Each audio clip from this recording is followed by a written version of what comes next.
The views expressed on this Turnbuckle Tabloid live stream or Turnbuckle Tabloid podcast episode do not reflect the views, thoughts, or opinions of the Rageworks brand, including the Rageworks Podcast Network, Rageworks content partners, advertisers, and affiliates. Viewer and listener discretion is advised.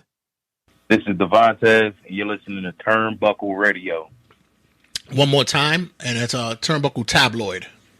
Oh, I'm sorry. That's right. This is Devontae, and you're listening to Turnbuckle Tabloid. 5, 4, 3, 2, 1, 0. All engine running. Liftoff.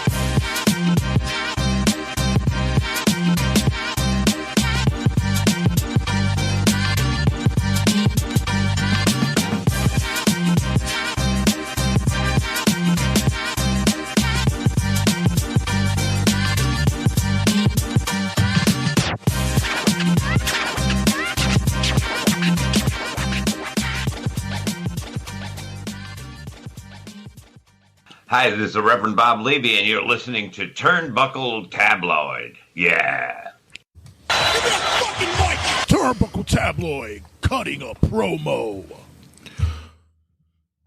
Well, it's a new year for you and I and everyone here in the Turnbuckle Tabloid universe. To the listener, to the families, the friends, the people who supported Turnbuckle Tabloid and wrestling through the years, we thank you and we welcome you to 2024, baby. And shout out to the people who are watching now on the live stream. We doing it up. We on Instagram Live now. Yeah, Whole Milk Mike, you see. Yeah, let's get it up for get it up for that. I didn't do nothing. Yeah, we did nothing. Yay, one stream. Yeah, you got it going on. Jay did all the work for that one. Yeah, woohoo. You knew how to figure it out. I put two and two together and made 7. That's how it is. So, once again, like I said, new year, and for the new year, for guys, I want to stress, for like the umpteenth year that we're doing the Tabby Awards, we give you guys the opportunity to vote, be a part of it. Throw some names out there if you want. Add your vote to whatever the case may be. And with that being said, if you don't do that, we will never do it again. Yeah, exactly. I mean, then it'll just be myself and whoever, Mike or whoever the case may be, that we'll make up our own freaking nominees and we'll just say fuck it, so that everybody can say, you're just being biased. Yeah, because you're not participating. Just like the AEW Disciplinary Committee, we'll have our own committee just to do the awards and we'll make our own nominees. Exactly. So if you don't like it, shove it. And it's just the easiest thing. All we need, you guys, is your input so we could nominate the top 4 of each category, and then we'll decide on that. I think the easiest one is probably the easiest one with the 4 is promotion, honestly. I think now, yeah, but you guys got like a week left, and then afterwards the Tabby Awards will be solidified. And you can bitch all you want about who we pick. Then the power's up to you. Yeah, but guys, just come on. It's all it takes is a click, a couple of presses on your keyboard. You're sitting there watching dog and cat videos and people farting on fucking all your reels and your Facebooks and stuff. Go ahead, just do it for it. Just participate, guys. So this week's cutting a promo. We're cutting into the releases that occurred this past year in 2023. The 90-day clauses are up. And this is going to be interesting because we did want to have a conversation about it before. Right. And now it seems as though there's a lot of individuals who are... I remember the day of you went on Facebook Live and talked about it a little bit. Yeah, so we're and now it seems like it's going to start taking shape to where people are going to start making moves to, where it seems like the guessing game will be where will they land. What will be the better fit for them? And the landscapes are about to change. Yeah. And, to be honest, I love this. And this is why I said companies like AEW need to be more involved with pro wrestling. TNA starting, I believe, was today, right? Or no, 14th. The 14th. Their Impact is now changing too. I thought immediately when the new year started, it was going to be straight TNA, but not yet. No, so they're making their change, and we're gonna see who stays, who's jumping ship, who's gonna land over there. So that could be a interesting landing spot for us. And then there's also New Japan Pro Wrestling too. And we also got hell, the biggest thing, the indies now. Everybody has now has found a way to lay stake in the fact that you can actually get paid in the indies too.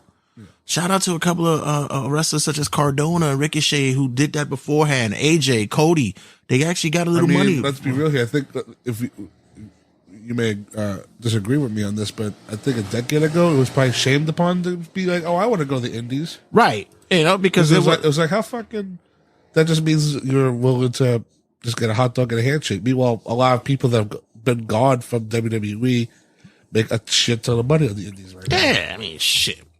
We could get fucking signing. You can make money on signings there as well. So I mean, it could be. You know, who knows? You have a lot to deal with when it comes to spreading your wings and expanding your career in wrestling these days. And it's a good thing. And it's a look that we've been wanting to see. Yeah. So one wrestler, I'll give you an example in particular, Mustafa Ali. Once that time was done, that man put 2 feet on the floor and went running. First of all, congratulations to him. He pretty much said, you know what? I don't need the wellness policy anymore. Creatine! Allegedly. I'm just saying. I don't know. The funny thing is he got in incredible shape. Meanwhile, Vince was still around. He saw they be like, God, why are we not pushing him? Right. But, it's because there's certain things that you have to do to get in that shape. Obviously, and also he cares now. Right. He's willing to he's putting the work in for a reason. So I'm not saying that when he was in WWE he didn't care. It's just that they didn't give him the opportunities to. No, but also the rug was always pulled from under. Well, look what happened with Drew McIntyre when he left, and then he hit the Indies running. He got super swole. Like it was like somebody put a helium tank in his back and just blew him up.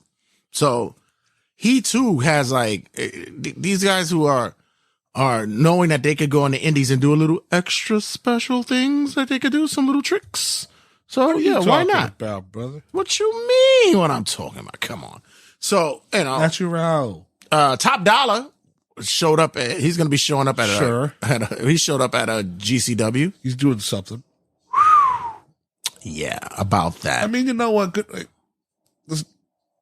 I think personally we don't have a thing against him.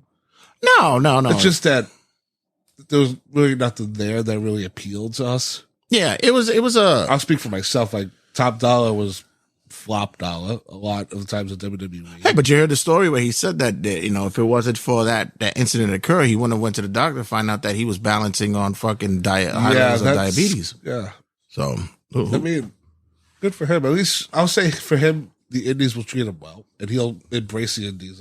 Oh, by the way, shout out to my brother from another mother, my boy Smack, hooking me up with the Kick Rocks hoodie. Gotta make sure you do some promo for the family. Check them out on their Instagram at Kick Rocks, on the IG. Check out the peoples, and you can see we rocking the pretty much the Michigan colors. But also, if you guys pay attention, I'm also kind of dance with the Michigan colors on the Turnbuckle Tabloid logo as well. So goes to show you my loyalty.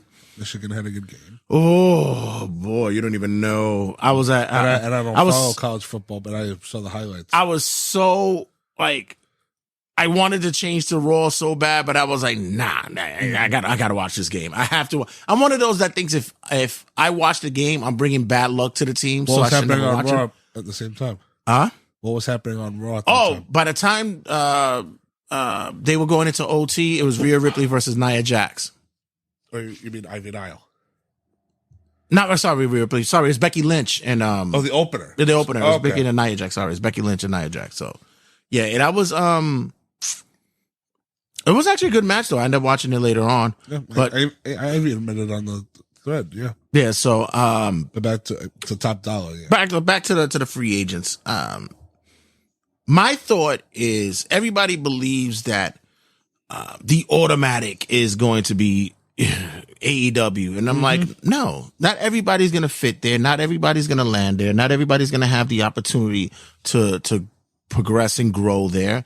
I mean, you got to give some kind of levity to what they can do as wrestlers as a whole, what they can bring to the said company, and whether or not them being there will make sense for their careers as well. I mean, the cash grab is always going to be there. That's what it is that everybody thinks is going to happen. Let's get the cash grab. Let's go do that.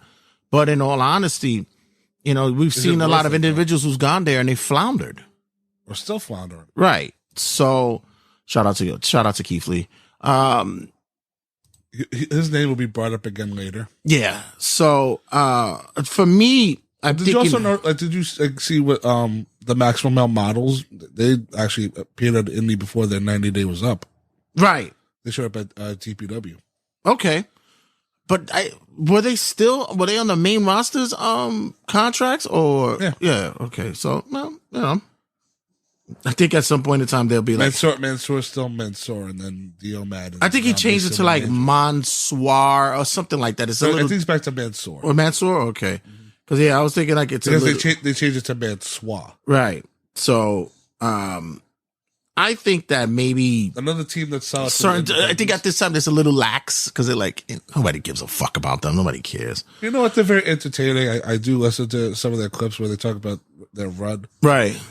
I mean, let's be real here. The independents do need some tag teams, so it'd be good for them to be on the independents right now. Right. Do the circuit. Guys, if you want to jump into the conversation, I'm actually putting up the link to the backstage area. So if you want to go in, it's fine. We will bring you in just to have open. Small conversation if you guys want it. So the link will be there if you guys want to jump in. We'll have you come in through the green room area. So, let's get a list of who we have out there. That's conversation. Number one off the top, everybody already knows that it's going to be hot off the presses is Dolph Ziggler. Mm-hmm. Dolph Ziggler, I believe that's an automatic give me to AEW. That's a layup for me. Or the other option could be TNA. Because here's why I say TNA. Because TNA's teasing a big name for their Hard to Kill show. Right. I could honestly see them pull Dolph Ziggler out in front of the crowd and say, this is our big star now. I think that if they did that, if they were able to snatch him away from AEW, it would be a good look for them. Right. I feel that. And I think that he will be a great fit there. In TNA? Yeah. He could play comedic. Mm-hmm. He could play serious heel. He will be their top guy immediately. Right. Yeah. Face or heel. I believe probably heel better. He'll have some good bangers. He with Moose, Josh Alexander. I think that he'll be Guns. I think that he'll have some good a good run there. So, but the AEW he'd be just with his brother. That'll be the layup. Right. That's just so to be with his brother and again another team. Right. Another possible faction. Who else do we have on there? We can talk about her for a little bit. Mercedes Moné, Sasha Banks. Okay.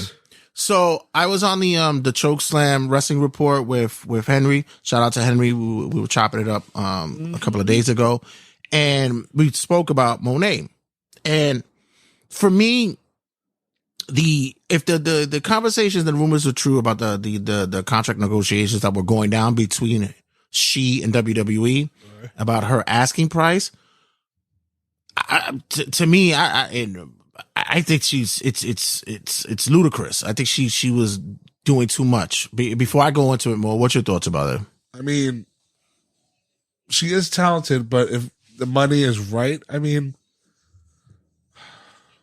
it's up to these guys as well. If they want to tell the promoter, this is how much I'm charging, or this is how much I'm worth, that's on the promoter to either say yes or no if they want to spend that money on them, right?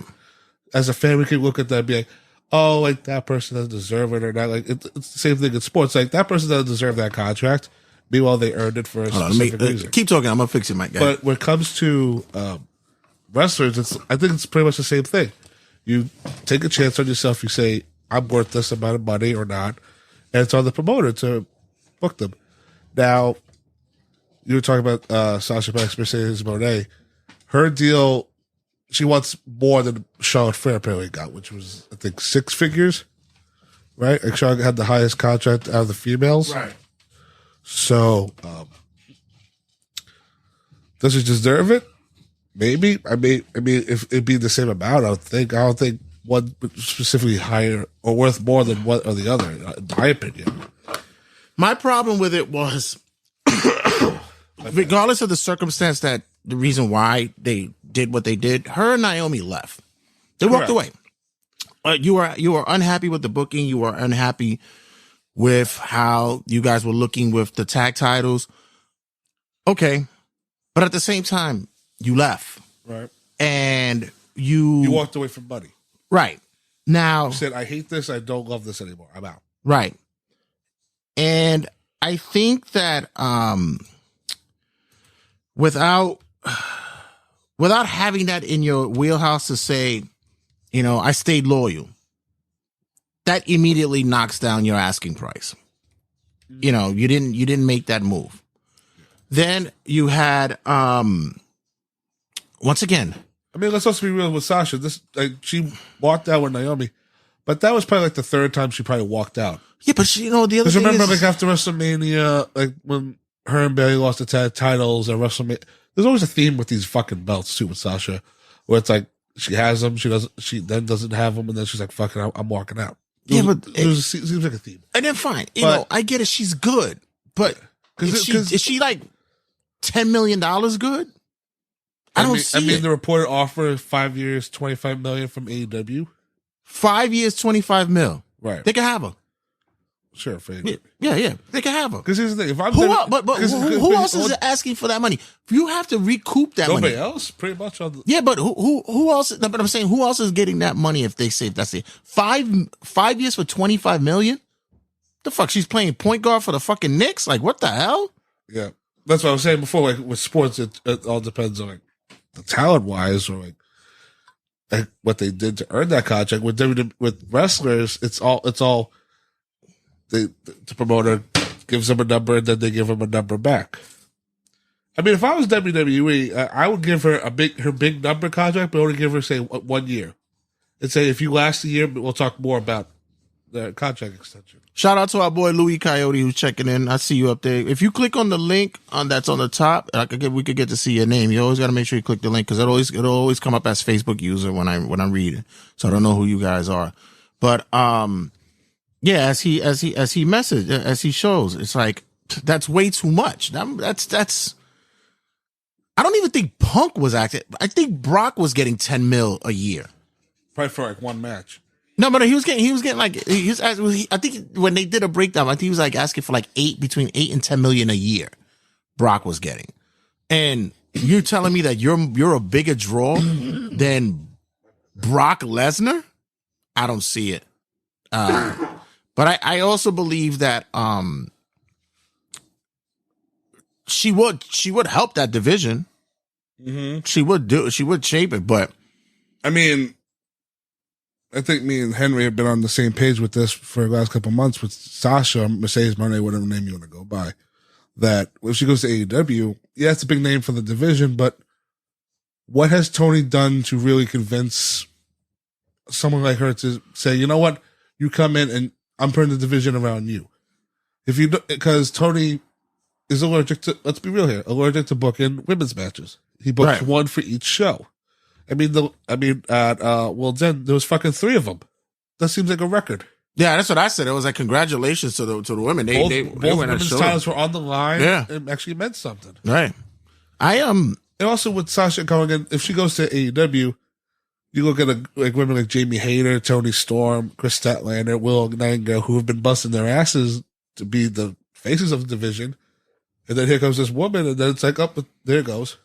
So, like is Tony gonna drop the title immediately to her? Like, I hope not. But this is what I say. How do the other ones feel that have been there, who've been there for the longest, from day one, and she's still not being used, and she's pissed off to high hell. Yeah, I think that's a large asking price for her, and I don't see them recouping that. But even still, before the AEW thing, I think we said TNA would probably be the best thing for her. Say like, do 6 months there, get your knockouts title reign, do that nonsense, stay in Japan, do that as well. But then I think by the end of by 2025, WWE. Yeah, but now that she's allegedly going to AEW, it's gonna be a while. Yeah, but even still, you're still young.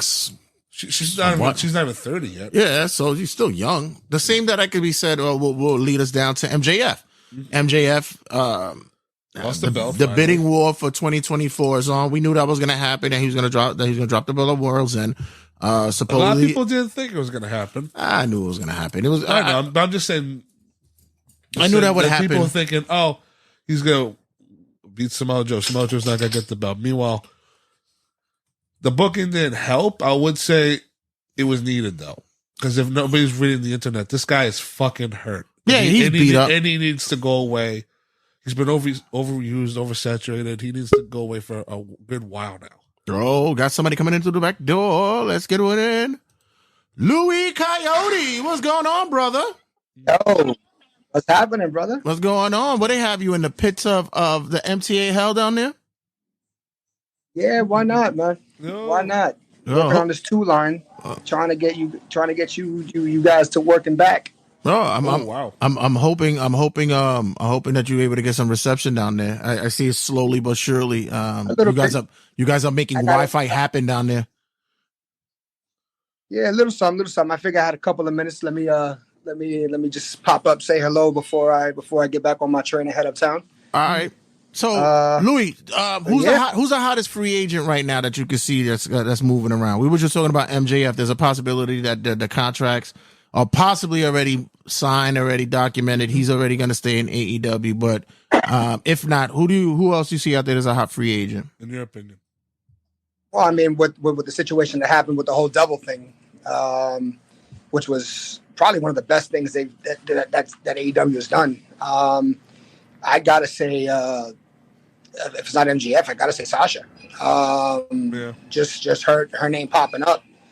Just her name popping up back again. You hear things on social media saying that she wants to either join AEW, and I hear that now. She might be a surprise return at the Rumble. That's got to be, high on the list of names that are going around. Sad, but where would you want to see her land? I'd like to get her back in a storyline back in WWE. The storyline as far as why she left to begin with, and go off of that, kind of raise hell in the women's division. Kind of like do a CM Punk from 10 years ago type of deal. Listen, you guys did me wrong, so I had to leave, and I was never going to come back, and I left the titles. I didn't give a shit, blah, blah, blah. And, something like that would work. I could see that. The funny thing is, it could work out with Naomi or Trinity apparently going back to WWE if the stars aligned and they have WrestleMania. You have Asuka, Kairi, and Io versus Bayley, Sasha, and Naomi. Like Bayley calls in Sasha and Naomi for backup when they turn on her. Yeah, I was thinking more along the line to go with if you couldn't get the 4 horsewomen of WWE back together, get some kind of Charlotte's out now. Yeah, some kind of offshoot of it to go up against what Damage Control is, something big for WrestleMania down that line. But now that you don't have Sasha there, it kind of takes the wind out of that sail. But Louis, have you been watching AEW? You know what? I haven't. I haven't. But now that you mentioned what you just mentioned before I go, because I have to make an interval here. Sasha coming back, if you think about it, with Charlotte's injury, if everything was to work itself out, that would be a hell of a war game surprise. Right. The 4 horsewomen against Damage Control. Right. So, that would be one hell of a comeback. Everything is all over the place. But I could definitely see that. That would actually be pretty exciting, especially for the fans. They love them, Sasha Banks. So kind of do something like that. Go get on your train, and because I don't want to be the reason why people are upset for getting back home to watch Real Housewives of Cucamonga, whatever the fuck it is I got going on right now. City. Yeah, whatever. All right, brother. Gotcha. Love you. Thank you for checking in again, fam. All right, fellas. Stay strong. Love you guys, and I'll talk to you guys soon. Laters. So yeah, I think the MJF situation right now, I think it's already signed, sealed, and delivered. I think he's staying. He's not going anywhere. Can you fucking imagine if he showed up at the Rumble? No, that's not gonna happen. In an alternate universe. It would be funny if they did the buzzer goes down and then the music starts playing. No, what would be funny if they did like the remember how Monet was doing that? She was just popping up in places. Imagine they'll just have fucking MJF sitting in the crowd, just chilling. Just wave. Right, like just that situation. And have the announcers be like, wait, is that... Could it be? Is that Mr. Friedman? Now, here's my thoughts with how this is playing out. I would like to see that that's how they do. Like everybody says that, you know, they want wrestling to have a little bit more of a sports feel and such like that. You know, like since now with Endeavor being involved, pretty much owning WWE, we'll see with the TKO and stuff like that. But we'll see like MMA fighters just show up at a UFC fight and they just throwing punches like, oh, look who's in the crowd, blah, blah, blah, blah. And you never know whether or not if they're going to sign with UFC or such like that, but they're just there. They'll have like, you know, oh, Bobby Lashley from Strikeforce is here, like that kind of shit. So it would be cool to see something like that happen in wrestling. It's Dave Bautista. But the shit that bothers me about it as well is that promoters, owners of companies are so fucking jaded that they won't allow certain talent, even if they're not on contract. They'll feel so slighted that someone did that. You know, I liked when they did, you know, even though it's the same company, well, how NXT would have, Bobby Roode was in the crowd, or like recently Dragon Lee, you will see him in the crowd like that. So, but I also that used to be the big thing for NXT when somebody would be in the crowd, right? Because it got people excited. Because it got people excited on social media, going, "Oh shit, he's here! He's about to walk through the doors. He crossed the line. He walked through the forbidden door type of deal." Before I even continue with free agency, you know what I would like to see too? Trades. I would love to see trades within companies. I want to see a trade. Well, I mean, WWE and AEW inadvertently did a trade for CM Punk and Edge. Would that be considered a trade? No, pretty much, yeah. No, it's not. Yeah, it is. It's the funny thing is in WWE they actually did a real life Raw and SmackDown trade with CM Punk and Edge, right? Back in 2011. I would like to see something. Back in now 2023, Edge got traded for CM Punk. I mean, let's be real. Tony Khan replaced CM Punk, and he got Adam Copeland. Oh, okay. I'll entertain this because I know, although we're talking about something else with the free agency, but I'll do this and double back. It's called drifting when I teach classes, when we go from one thing to another. It's called drifting. Yeah. From Edwin Torres. Shout out to my boy Torres. He works with me at the spot. He with The Rock being at SmackDown and Raw. What does it mean for the company? Most people speculating that The Rock and Roman would face each other in an elimination chamber. So I was going to say, better be an elimination chamber. No, it's not. Listen. First of all, why you don't listen to me when I tell you I put a lot of stuff in the air and it starts happening? That's why. Because you say it on the air and it comes fucking true. Shut your fucking mouth. I'm telling you what's going to happen. Roman is going to face Rock at Mania. Will the belt be on the line? No, it won't. It won't be on the line. Roman will actually drop the belt night one to Cody. I'm telling you. Roman's not working twice. Roman will work twice. I'm telling you, he's going to work twice. The only way Cody gets his belt, if God forbid your fucking prediction's right, it's Rock and Roman at WrestleMania Night 2. Cody gets the belt in Australia. Whoever wins the Royal Rumble this year will be facing for Raw's title. It's going to be Punk. No, Punk is not going to. Punk wins the Rumble and he challenges Rollins. Seth Rollins is going to lose that belt beforehand. Damian Priest is going to cash in and get the title. That's going to lead to a feud between CM Punk and Rollins going into Mania. Punk is going to get his main event. He's going to get it against Rollins. There's no title that's needed. And the first thing is Punk does not need to win because he'll get the win is he main events WrestleMania. Right anyway. So how about this? How about Punk wins the Rumble, challenges Rollins night one. Punk doesn't win, but Damian Priest pulls a Seth Rollins and cashes in that same night and wins the world title in the main event. It could happen, but I still see it happening way beforehand because I see that it plays out more because the winner of the Royal Rumble will be an individual from Raw. That's who's going to win the Royal Rumble. Yeah. That's one. And most likely, for the person to challenge Roman at WrestleMania, they would do like whoever was wronged or beaten by Roman Reigns enters a chamber match, and whoever wins. Most likely, I believe Drew McIntyre will win the Royal Rumble. That's my dark horse. That is my dark horse. The guy without a contract. The guy without a contract will win. I'm telling you, he will be my dark horse. Sell me. Well, Why him? Punk did it before, right? Remember, Punk wrestled for a championship and wasn't signed for a contract. They signed it the last minute. Right, but this is way different, buddy. Well, why not? It's the Royal Rumble. Okay. CM Punk won a random triple threat on When is fucking Raw to become when number is one contender for the WWE title. And it's funny because we bounces back to free agency. And the contract thing, they haven't even acknowledged that at all about Drew. It bounces back to free agency. Brings it back to this.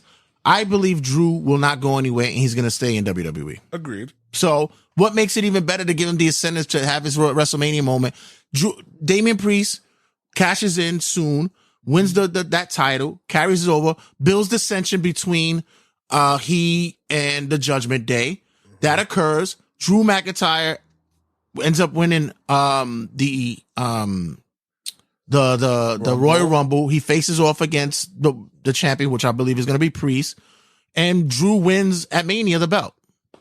And then the winner of the Elimination Chamber. So you would do Punk and Rollins in the main event of night one without the title, right? And that's a hard sell to tell the fans. Listen, it's a double card. It'll be a double main. There's always a double main at every night at Mania. Then for Roman, Cody wins the Elimination Chamber. That's going to be the stipulation that the winner of the Elimination Chamber gets to pick who they want to wrestle. And he's going to target Roman. Right. They're not going to make it a triple threat match. Oh, hell no. They're going to make him work 2 nights. I'm telling you, they're going to make Roman work 2 nights. I'll even put an even bigger twist on it. I'll put a twist that Cody challenges Roman for the title. Rock does something to alter Roman's attention to not having pay attention to what's going on. He ends up losing. I already don't like that idea. But it'll because that diminishes Cody's win. Cody should just win regardless. Cody wins. The next night, Roman calls out Rock. They have that match that night. You cost me my title. So on the night 2 of WrestleMania, an impromptu Roman Rock match. Yes. See, that's the thing too. When you have the Rock saying, "I'll do a match," you're not promoting an impromptu match. You're gonna want to promote the fucking thing ahead of time to get more tickets sold. Yeah. This is what I'm saying. But that's not. But okay, whatever. But why does that seem like an outside possibility? Like, why? Because I don't see Roman working twice. I don't see them. Well, he hasn't worked all year, so you might as well get him working. So what makes you think twice in a weekend? He gets to go. God forbid he gets hurt on night 1. It's fucked for night 2. He'll be all right. He'll work on it. Oh.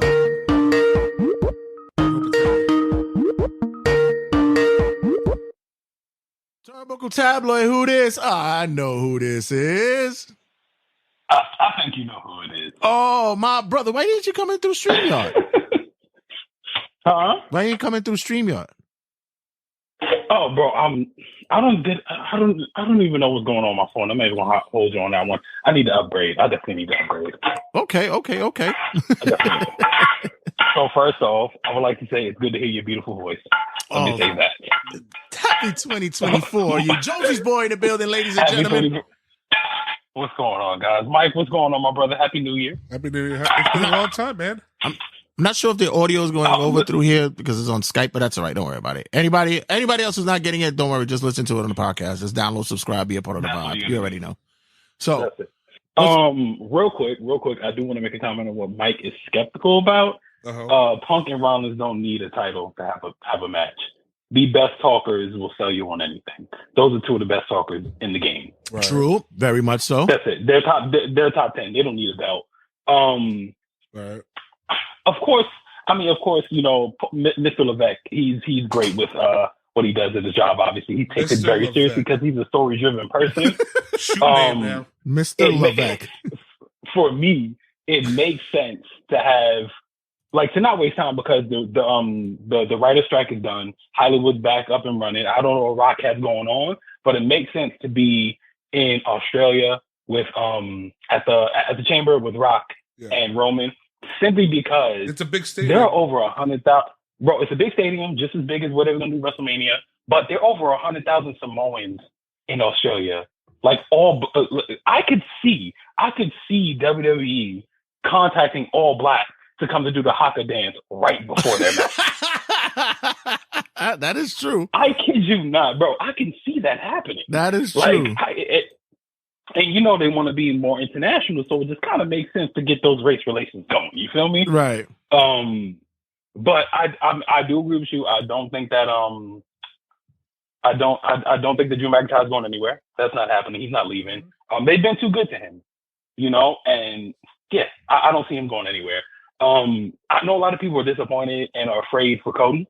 People are scared to see what's going to happen to Cody. Cody's a resilient guy. He's a worker. He's ready to do whatever Triple H wants him to do. He's just a team player, man.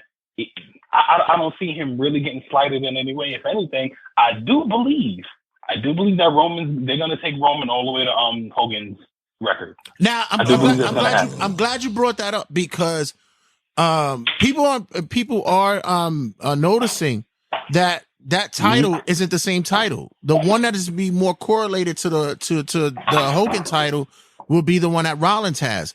Remember, Roman has the Universal title. Yeah. It's not the WWE Championship. But in the last couple of years, they've been referring to it as the WWE title. But it's not. It's the Universal title, which, by the way, technically has both titles with both lineages. Yeah, but Seth Rollins' title is a new lineage. But this is what I'm saying. It doesn't make any sense. None of that stuff makes sense anyway. And to be honest with you, it's a different time and a different era for somebody to be carrying around that belt for fucking 4 years, 5 years. It's agreed. It's a different era. I don't want to be that asshole, but we could have avoided all this if Cody just beat Roman last year. Well, everybody says just dropped that. the Universal fucking thing. Everybody says that. I mean, the fact that Roman's still called the undisputed world champion, and meanwhile there's a world heavyweight champion on the other show. But once again, it doesn't make any sense. But once again, that's the story still had to continue with the bloodline, because the bloodline still had to have that inter-family turmoil that's going on, and that's what's been progressing. So this is the only way that we got to see what the twins wanted, was they wanted a match against each other. They didn't know how it was going to happen. So the best thing that they did creatively was they got Jay out of there, moved him to Raw, got Jimmy to SmackDown, and is going to build up on Mania anyway, which, by the way, is fucking genius. Vince would have never did that shit. Oh, 110%. But one thing I do have to say about that, what you're doing is, you're right about the title. Obviously, we know this, but you're thinking logically. You're not thinking that they're willing to write over everything. Who's thinking logically? They start teases and do nothing with it. Like, come on, son. We're gonna they wipe the slate clean. I mean, come on, Vince McMahon should be dead right now. Let's be real. You say that, and Mike's been like fucking wishing that for the longest time. I know. No. I'm saying if we're talking about keeping things to where it's supposed to be, Vince McMahon should have been dead a long time ago. Like, the man blew up. His limo blew up. He should have not existed after that. Mr. Kennedy could have been champion. His limo blew up. It blew up on TV, bro, and the last thing you saw was WWE copyright. Bro, it's real. It happened on TV. Everybody saw it. We watched it. Like, my whole thing is, we're thinking logically like people who have brains. They're thinking like people who need money. So it's like they run over teasers and forget about everything. They start storylines and act like shit. Look at what they're doing with Damage Control. I understand that. Yeah, Bayley's gonna get turned on very soon. It's gonna happen eventually. But because Charlotte is out, now what they're doing, they're trying to make him seem like the most powerful force possible. Right. Bro, I mean, like, WWE is all about money. So yeah, to them, and what they're gonna tell the fans is like, hey, we know this is a different title that Hogan had, but y'all know Roman's the real champion. So we're going to act like this exists. Okay, you got it. Listen, I agree with you. I do think that Roman's going to work double duty only because he's taking time off for a long time. Shit, he's been taking time off for a long time anyway. How much more time does he need? Bro, he fought leukemia. Calm down. Calm down. Sure. He fought and beat leukemia in 2 main events. Like, it's never give up. Never give up. Come on. I mean, listen, I'm not going to argue against that. I mean, because that's real life.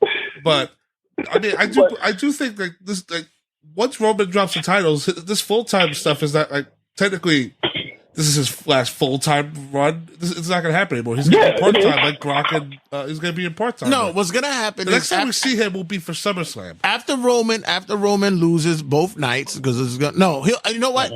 I don't even think he'll be lose. A double whammy. I don't know. I don't even think he will lose both nights. I actually would think that it'll be the changing of the guard. It'll be and Rock would make his final exit. This will be his retirement match, so to say. And he's not losing the Rock, right? But then he'll go away, and then he'll come back. But he'll come back as a face. I would see that happening. I'll see him come back as a face. I mean, the first person to feud with when he turns face is he's going to feud with Solo Sikoa. Right, or something of that matter. Solo's going to be the new tribal chief. Right. Or Heyman turns. If he does lose, his face turn could come. If he does lose, let's say he loses twice, people want to see him fall. Right. So now he has something to come back from. And it's like, okay, I never needed the Wise Man. I never needed Solo. I never needed the Usos. I was always the head of the table, the real head of the table. Like, he's ready to take revenge on everybody. Right. It could happen. It could happen. Or he could just be the broken man. That's it. He could be a broken guy that just wants to rise back to the top and let him play what Cody's doing now. You know? Just at the end of the day, when it comes to WWE, when they always try to tell us these stories, I always want to see them go through with the story. You have Cody Rhodes the night after WrestleMania 2 years ago give us his mission statement. I am back to win the WWE Championship. He failed last year. He's going to try again. Just because the fucking Rock comes back does not mean I have to wait another damn year, another 6 months. Like, it's not. Enough is enough.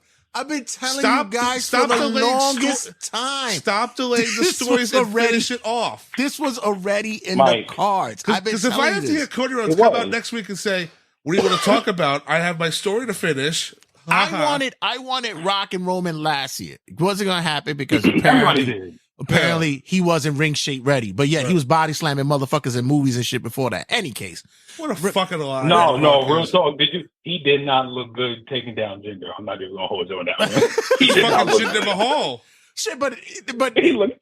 But still, look at SmackDown. Like SmackDown, he had a shit to Austin Theory. Yeah, he had a little elbow drop that was working there. He was good. So even still, like, the most jacked up human in the whole world is not ring ready. I get that. There's no cardio for it. No, I always thought that this is still Heyman's story. This is Heyman's story. Honestly. I agree. And Heyman has already had this all pulled up in the cards that he was going to sit there and play this all the way out.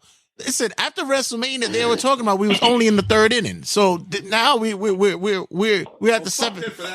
We're in the 7th inning stretch right now, bro. Like we ready to get to the fucking to the. I don't want extra innings though. That's the only thing. Let's be real. There's no head of the table without the Wise Man. Yeah, you're right.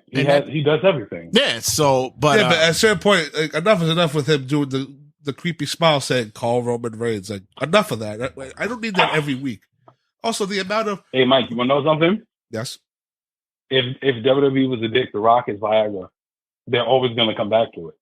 Oh yeah, I know. That's just how it goes. Yeah, I mean the amount of times you count the amount of times they put up the Roman Reigns returns graphic, you'd be fucking dead with the amount of shots you'd be doing. That if we were doing the same thing with CM Punk now, don't you notice that too? Oh shit! Please, did that CM Punk returns for a week? And we add that to Tony Khan announcements, we all be fucking dead of fucking liver cancer or fucking alcohol poisoning. But at least Roman Reigns returns. I'm gonna make an announcement right now. Surprise entrant surprise entrant number 3 in the Royal Rumble, Ric Flair. Fuck you. Oh fuck! Fuck you. Thank you for calling. Are you gonna buy his woo wings? You're gonna eat some woo wings? You're gonna have some woo energy and woo wings. I love that man, but I ain't buying nothing he's selling. Shit. Before we let you go, what's your hottest take on the hottest free agents right now? Right now, I know they're saying MJF signed a deal, but I would love. And this sounds funny, but it's no joke. I'm dead serious.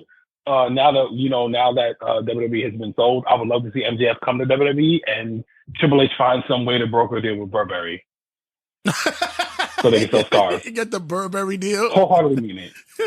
Because they haven't done any real fashion yet. That would be a great segue. We never spoke about it. What was your thoughts about Punk coming back? I always like Punk. I always like Punk. Because I'm not in the business, I don't take a lot serious. But I love that they come back. I can't take it seriously. I'm just a viewer. Like I'm if I hear tell me a lie again, I won't cry. I promise you. Take that as it is. Huh? You just see him on TV and you take it as you don't read the dirt sheets or any backstage bullshit with him. Listen, that has nothing to do with me. All I know is I want to see a good match. Right. Yeah. Well, that's what I'm saying. You only care about what you see on TV. No, yeah. As long as I see a good match and you're not a dick when I meet you in person, I'm fine. I'm fine with that. I'm good with that. So, I love to see Jay knows we call him Phil on the side, so I love to see Phil back in the business. I'm looking forward to the Rumble. I'm looking forward to Chamber. I really don't care about The Rock being back, but if it happens, I mean, it's happening, but whatever happens, and I'm waiting for Roman to lose something. His dignity, self-respect, whatever. I don't care. I just want that nigga to lose something. The only thing that motherfucker will lose is that necklace. He beat leukemia. He's gonna beat The Rock. Listen, I love talking to you guys. I miss y'all dearly. Jay, you already know. April. Oh, that's the calling card. The calling card, and you coming at the right time too. Hey, that's Mania season. Yes, sir. April, I'll be there. I'll get my graphic ready so y'all can put it on the site. The return of Josie's boy. Your girl's favorite artist is back, baby. Listen, I'm gonna holler at y'all. I'm gonna hit you up in a little bit, bro. All right, bro. Give love to the wife and little man, bro. I love y'all. I'll talk to y'all later, man. Laters. Love you.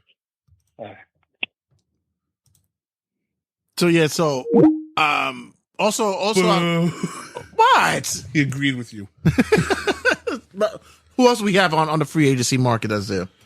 I mean, Camille from the NWA. That's actually interesting.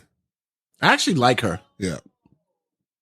I mean, she has a look. She'd be perfect for WWE NXT, right?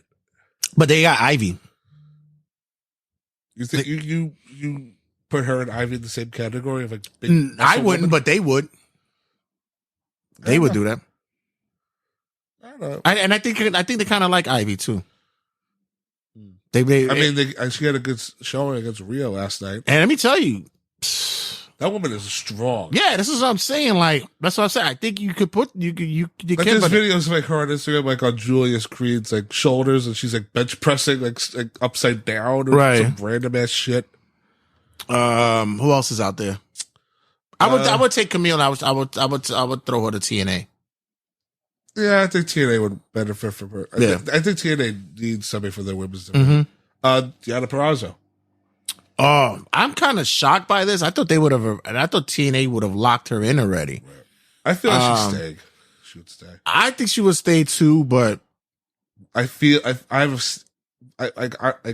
hearing AEW whispers in the back of my mind, like AEW will make a play for her. I think they would. I didn't think she enjoyed her time in NXT, so I don't. Maybe later on down the line, she's young. She's still young too. So maybe that'll be something for her later down the line. But AEW would seem like a better fit for her right now. Right. Shelton Benjamin. Oh, man. AEW, apparently a lot of the guys want him there. Yeah, but to do what? This is probably He'll be the Jay Lethal of there now. They would generally. We'll mention his name later too. They'll put him in the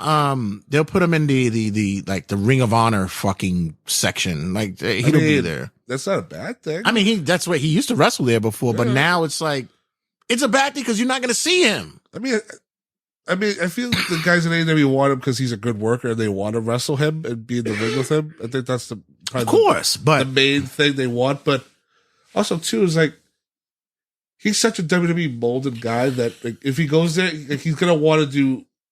It's going to be hard for him to see him do a lot of AEW shit. I wouldn't be surprised if WWE does a last second grab and snatch him up.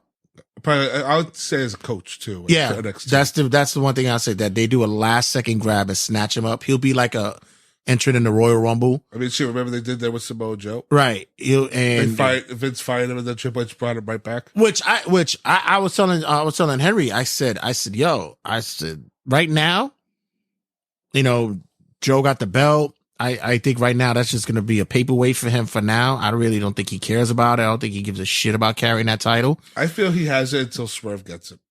Right. But, even with this whole Adam Cole shit, I think down the line, they just want to give Cole the belt. And I think that's what's going to happen. They're going to give Cole the belt. I think that's the goal. I think that Joe, I think deep down, he wants to go back to NXT. Next two champions are going to be Swerve and then Ospreay. I think he wants to go back to NXT. I really do. I really think Joe.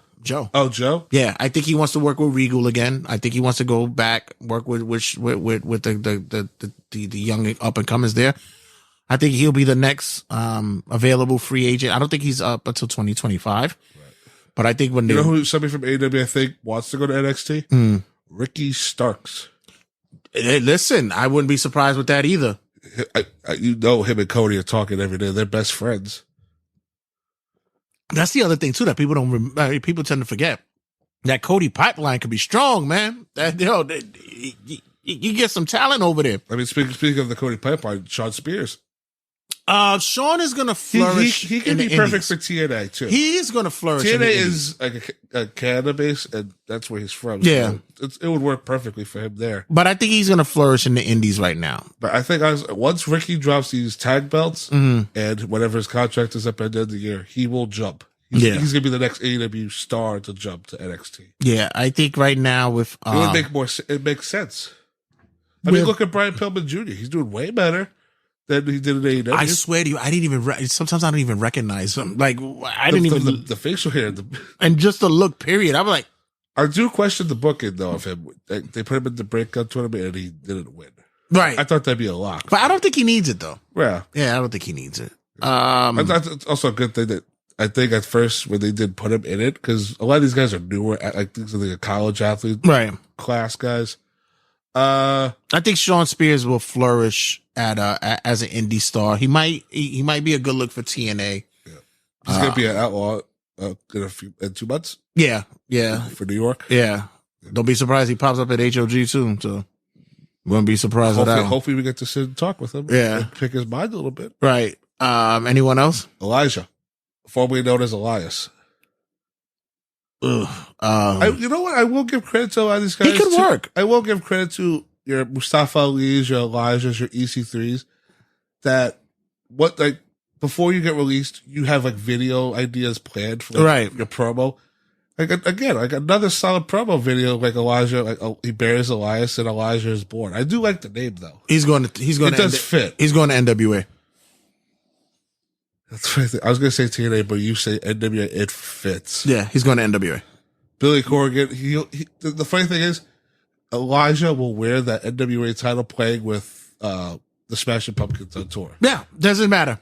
Yep. I think it fits perfectly for him. Yep. Anybody else out there? Well, Dana Brooke. Do you think I think she just I think she goes to modeling. I think she's going to do the Mandy Rose thing. Well, you heard what Emma pretty much alluded to saying that bring her up too as well. She's alluding to saying that she's done with wrestling. She's done. She's alluding that she's done. She may be done with wrestling. Her and Riddick Moss are a thing, so maybe she wants to transition to being a parent. Maybe. Riddick Moss is another one I could probably see at NWA, TNA maybe as well. I think a guy that got released just said fuck it to wrestling is Rick Boogs. Yeah, people have already writing him off. He's going down the Ryback route. Yeah, as I was about to say the same thing. He's very much the Ryback. He's playing. And also, he has a YouTube channel, so I think he's set there. Yeah. So, as far as guys that we can look forward to being free agents, I think Keith Lee. AEW, I know they let people go, like they just did for AEW. I think, but I swear to God, if you're not going to do anything with any of these guys, let them go. I mean, Keith Lee was going to have a match on Saturday, but then he didn't have it. It's like, enough is enough. Which I didn't understand because you don't want to give him the opportunity to work because you're saying that he's injured, but you have your champion who has numerous injuries and he's working through the injury. You have a guy wrestling with a broken orbital bone in his face, but you won't let him wrestle. Doesn't make any sense. Double standard. Yeah, I don't get it. But other than that, just to wrap it up here, I think it's going to be interesting for 2024 where the talent will land and the other opportunities and that and possibilities of talent being I did want to mention the one Julia.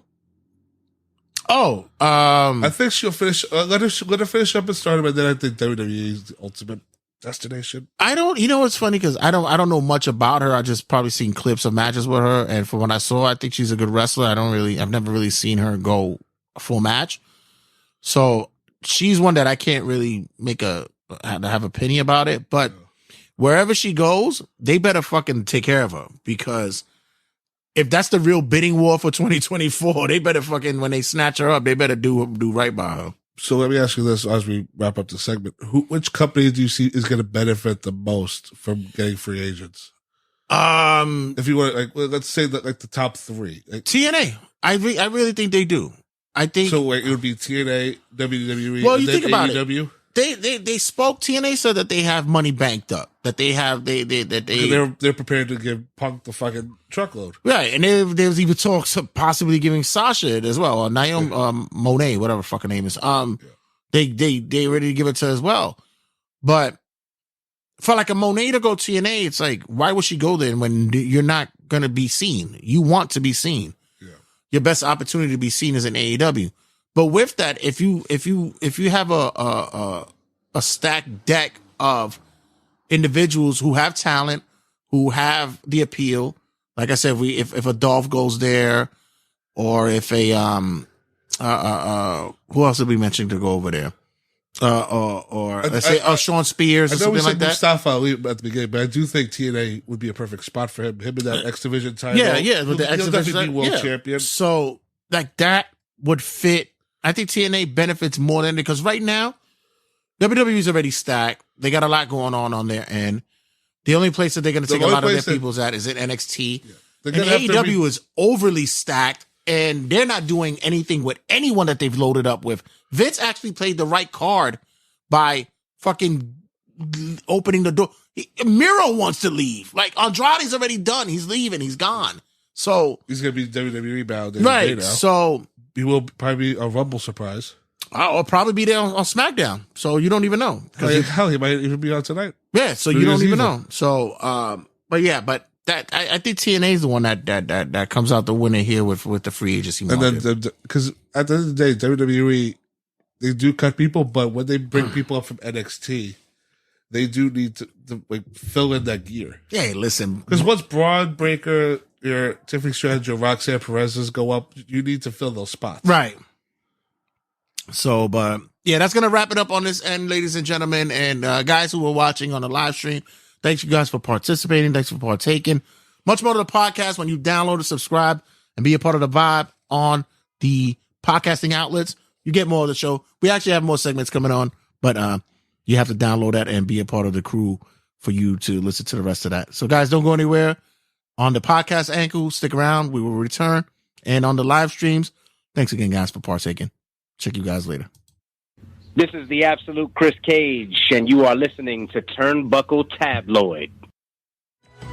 It's Wrestling Rundown with Jay Santy. Live from New York, it's Turnbuckle Tabloid.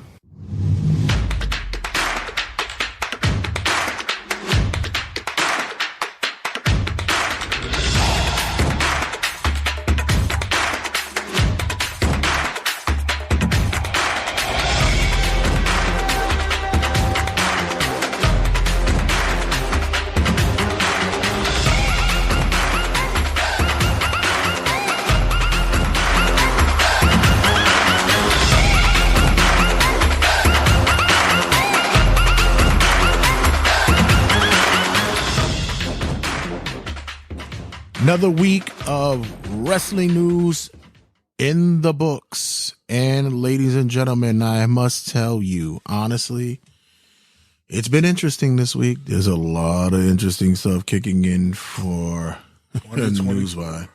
2024 opened up, 2023 closed with a bang and opened up with some, shocking news.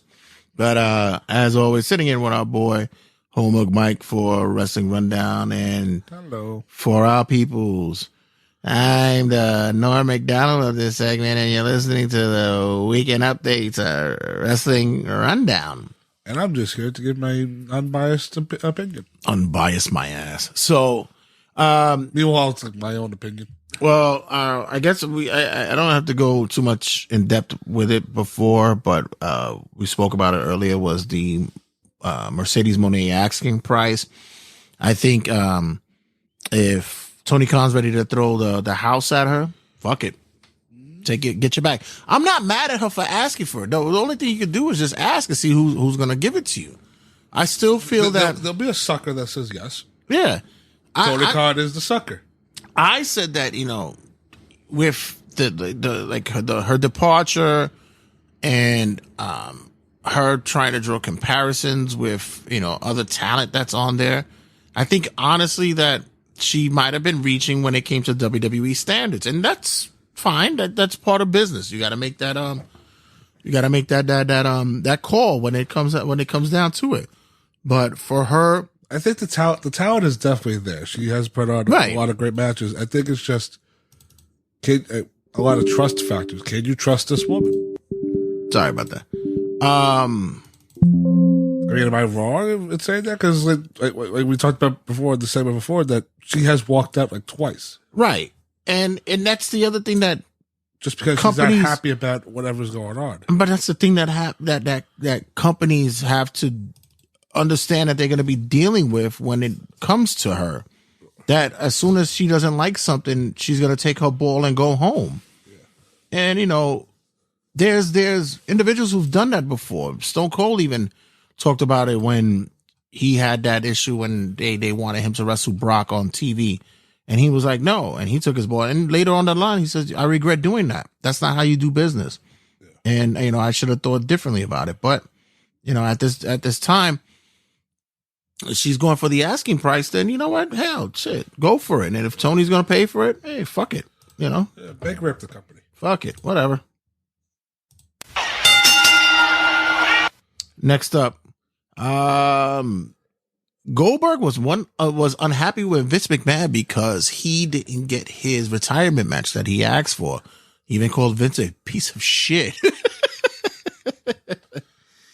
So it seems as though that Goldberg was recently on a podcast and he was discussing his time in WWE and his return time, and it was promised that he was going to get a retirement match.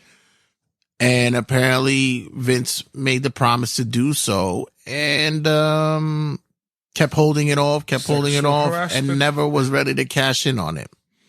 So is it because of the allegations, or was it the fact that Vince was just, tugging away at him? You have to think of the timing too. Right. When did he promise him? Probably when all that shit was breaking, and then he was like, he's not in power anymore. Right.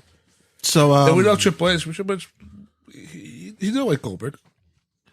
No, look up the Tough Enough clip from Tough Enough season 1.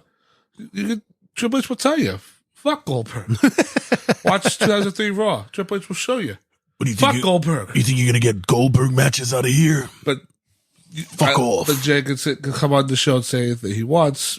And I can do the same thing. I predict Goldberg is gonna sign with AEW. And Tony Khan will give him his retirement match. And then against whom? Wardlow. Please. Grizzled Young Vets will be making their TNA debut. What's your thoughts about this? Perfect fit. Yeah, I think so too. I love these guys. It's unfortunate that due to what they did with them in NXT, which I don't know whose idea that was. It was kind of that was a shitty look for them. But Joe Gacy's still recovering. Right. He's gonna be eating some shrapnel for a while for that shit. But hopefully Joe Gacy's out on some cut lists soon. But good to see him. Shit, I for Gacy, I would say, since it looks like Karrion Kross is going to be paired up with AOP. Lucky. Put Gacy in there. Yeah. Fuck it. Just another creepy spot. I mean, just to close on the grizzled young veterans, I have so much more of appreciation for them now that I did before, because you just see a different side of them now. They looked energized. They're ready to show what they can fucking do. Sean Spears, we spoke about it, is done with AEW. We've already made our predictions for him and what he's gonna. Talented young man. He's been through. He's another one that's gone through the rigors and tortures of WWE, but also being one of the key participants in the building of AEW. He was on that roster early on. He was one of the flagship guys that's there. He was one of the guys that got an early push too. Yeah, didn't get the chair shot to Cody's head. Yeah, and was part of the Pinnacle. Didn't get the fair shot as a performer that he is. I think the kid has a lot of talent, and I think he actually can be utilized in different places. He's running a school now. He's a father. I think the Indies is going to be a good shot for him. I think if he wanted to, he could get that Cardona money. I actually do. I really believe he could get that Cardona money. And we spoke about it early on, but good luck to him, man. He's a talented dude. Can I lump him with another person? Because QT Marshall officially wrapped up too with AEW. Right. That pretty much just spells the end to the Cody regime. Yeah. These were the last two pieces that he wanted in AEW. And I wouldn't be surprised if that's what they really were trying to do. They're trying to erase that, but they're also kind of erasing that. Well, we'll get to that in a second. Yeah. Congratulations to Shotzi. Shotzi gets married in Las Vegas recently and shows up at a live event in her wedding dress. Yeah. That was fucking cool. That was cool. Congratulations to her. It was a whole thing to see on social media. It's funny because she got married to a dude that kind of looks like my tattoo artist. He kind of looks like everybody's tattoo artist. Yeah. I mean, look at her. Yeah. Pretty much. I mean, shit, fall in love with whoever you want. The funny thing was, I thought she was married already. No, I thought they were already married, but apparently this was they were engaged for the longest. I was supposed she's polyamorous or some shit like that, but I mean, her and Scarlett are having fun. I mean, good for Shotzi. Next up, we have. Forgot about this. Bucky Beaver is out of WWE. Bucky Beaver, Kevin Dunn, bye. He is gone. How rude. The lead production manager, head of production, and the epileptic seizure inducing camera cuts. I'm sorry to interrupt, but the fucking when you went to Bucky Beaver, my mind immediately went to fucking beaver cleavage. I wasn't thinking of Kevin. I was like, wait, who's fucking Bucky Beaver? But it's glad you brought that up because Beaver Cleavage, who was also known as, I believe he was Mosh from the Thrashers, from the Headbangers, from the Thrashers here, for the Headbangers, they signed a Legends deal, so they might be making a return to WWE soon as a probably participants in the Royal Rumble. So who knows? But congratulations to them. But back to Kevin Dunn. Yeah, 30 years as a head more than that. I think it was probably more than that. I'm saying at least 30. Yeah. But he was also known as the fucking stooge and lackey for Vince. He was the fucking that was pretty much written in the memo to the roster. He does not want to do what we tell him to do. He's going to go home and collect his money. Okay. We've been waiting for this for years. So, please. I mean, shit, the everybody for so many years have been saying until Vince dies in that chair, Kevin Dunn is never going away. He has a job for life. Yeah.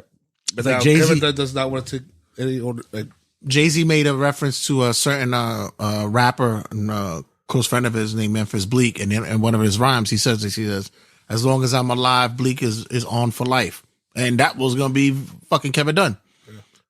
Plus, he was also, I'm surprised that there hasn't been any allegations that came up against him as well. Cause I heard there was some real dark shit about him as well. There's definitely a lot of fucking NDAs out there right now. Yeah, and he's so polarizing too, because there's so many good things that over the years you could say, oh, that's a Kevin Dunn thing, and he did that perfectly. But it's also too, it's like the guy did not like wrestling.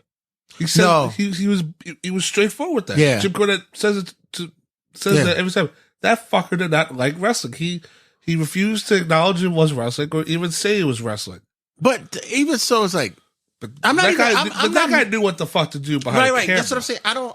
Until later years when you had like Seth Rollins punching, when Drew McIntyre being upset and the camera's zooming in and out. I'm not mad at anybody who who fucking throw up. Doesn't like their job, but still does a good job. Because because he wanted an award. Yeah, That's a lot of people will say he wants like that, Emmy or whatever the fuck it is. You don't have to love your job to do a good job. You just say fuck it. It just makes it more fun when you do like your job. And this fucking, for me, it's just the stories that I've heard, the books that I've read about him, and the story, and the way that he's done things and he was the real proprietor of the pervy shit that was happening in wrestling, like that Melina camera shot shit. Oh, he had a motor for that. Oh, that was his shit. That was him. The Alicia Fox stuff that when she did that crazy gimmick, he had a chubby for every time. Because he had a thing for black women. Of course. So he's got like I said, there's some shit in that fucking graveyard of skeletons that fucking WWE fucking has when it comes to their own allegations. He's not innocent. Of course not. I will say this. I don't know if you follow did you cover the story of when the person that was supposed to take over for Dunn left WWE? I think that's that kid Kevin Sullivan. No, it's somebody else. He went to AEW. AEW hired Kevin Sullivan. Was it? I thought it was somebody else. No. Because I think the guy's still there now, and then now with this whole Kevin Dunn thing. No. There's a dude whose name is Kevin Sullivan, just like the older wrestler, but he worked with the WWE as well. But he's a younger kid. He's not the same guy. He just has the same name. Went to AEW, and he had like the same kind of position as Dunn had in AEW. Then they brought in some younger kid in AEW who was doing the shots. Right. Pushed that Sullivan kid out, and now he's gone from AEW. There's a lot of people who was leaving AEW. No, I know that. Don't quote me on it, but I believe that's the same kind of. I think the same guy. I think it's somebody else. Yeah, because there's somebody that was learning under Kevin. It might be the guy that took over in AEW right now. That he went Correct. to AEW, right? But Kevin Sullivan is a guy who had it early on. Right, but I this might bring up because somebody on Twitter mentioned too that Tony Khan might hire Kevin Dunn, and then this guy that left WWE because he wanted Kevin Dunn's job is about to be fucked over. Nah, the kid that does it now, I can't. I'm not mad at what when it comes to production ones at AEW, they actually do a really good job, except for the fact that they can't fucking keep their lights on, or but that's not their fault. That's the venue. That's the fucking how much they paying for production. Production problems. Yeah, exactly. You got to keep it consistent, but. Yeah. I just found that funny because like the guy that was supposed to take over for Kevin Dunn in WWE gets hired by AEW. So and then the production guy for WWE leaves, and Tony Khan might go, "Oh wait a minute, I want him." So the name that's been thrown around that's possibly going to be taking over, that might take that spot, might be Jeremy Borash. That's good. Yeah. The thing is too is that if I ever hear a name about a producer or who's like the one behind it, I always feel like, because then I don't want to be like, oh fuck him. Like, meanwhile, he's not the guy on the TV show. Like, yeah, no. Like to me, like I semi don't want to know who's. Like, it's not semi. It's like I don't want to know, but it's but even the fact that we know about Kevin Dunn after all these years is a sin. Right. Because like we should not know who the fucking guy in the truck is. The only reason why I bring up Borash name that they said is possible is because I know who Jeremy Borash is. Right. That's the only reason why. I mean, in the past we've seen a lot of his work and he can do it. But you're right. It's like I don't want to know who produces a match. Right. Who's like the like I don't want to know the guy that tells Michael Cole, okay, you're on in 3. Yeah. And I think we're kind of moving away from that. It takes me out of it. Yeah, I think we're kind of moving away. Shout out to Wrestling Fan Frankie who hits me up the other day. He says while watching, a matter of fact, he's watching day one, and he goes, "Man, I wish I could still watch wrestling through the eyes of like a child, because now I'm seeing it, I'm sitting here and, I have these thoughts about the match that I shouldn't be having. Yeah. And I'm like, my response to myself is like, imagine me, I have to do fucking wrestling reports about shit. And I just wish that I could do a show that it was like if I was a fucking mark and didn't know all this shit. But you know what that feeling is for me is when I watch like NXT and I can see in the corner the referee going, smile, right, be happy, right. You won, and you shouldn't. And you'd be like, wait, the person in the ring should automatically be happy, but right. the fact that the referee has to tell them smile. I used to hate that shit so much. Go on the corner, not that corner, this corner. Yeah. Like, oh. Yeah, that was the one thing I was like, oh, I wish I didn't see that. Yeah, but you know why? Because even now when I'm watching it's older, so televised, when I'm watching older wrestling, like those guys didn't have to do like it was natural. Yeah, they did it automatically. With the title, you'd be happy you fucking raised them up. When we did the watch alongs, which we're gonna bring that back in 2024, we're gonna do it again. We're gonna bring that back. But when we watched the watch alongs, we would goof on it, but you still saw like guys didn't have to get like directions like that or be told. It was like automatic with them. They knew it because a lot of them were vets. They knew what it was already. But yeah, I do kind of wish I could watch wrestling through those glasses. Next up, I just talked about Bucky Beaver, right? Yep. We spoke about it a little while ago. Andrade is done with AEW. Andrade El Dunzo. El Idolo is done. The funny thing was, I didn't know about that till the day of the show. Right. Matter of fact, I'll go back to that, but just quick, we were talking about Monet earlier. Do you think that she possibly asked WWE if she does come back, she wants to keep the Mercedes Monet name? Because she was buying a lot of trademarks with that. Do you think that she probably wanted to remarket herself? And they were like, nope, no, you're Sasha Banks. We're not doing that. Nope. Yeah. Because that's also thing too is with, I know that would have been a big bargaining chip to play. That would have been ballsy to play too. I'll come back, but I come back under my shit. My new moniker. And they're like, fuck off. We own names. We're not giving you that shit. I mean, because also it doesn't make any sense for her to trademark her own shit and then go back. Right. To WWE. Like, now you're Sasha Banks. Maybe you have like Monet Talks or Monet. Why? Nah, you own that shit. Yeah, it doesn't make any sense. It wouldn't. There's no way WWE would do that. They want money. They want to make money off their own shit. Tony's goofy ass. I'm sorry. He bothers me. I wish that it was someone with his money. We'll talk about that. Actually, no, but we'll get to that. But yeah, well, we're talking about because with the at the end thing. Forget it. But anyway, just the fact that he's wearing the stupid hat and the glasses. Yeah, addressing a serious question. And he just said that looking like a fucking he like a microphone.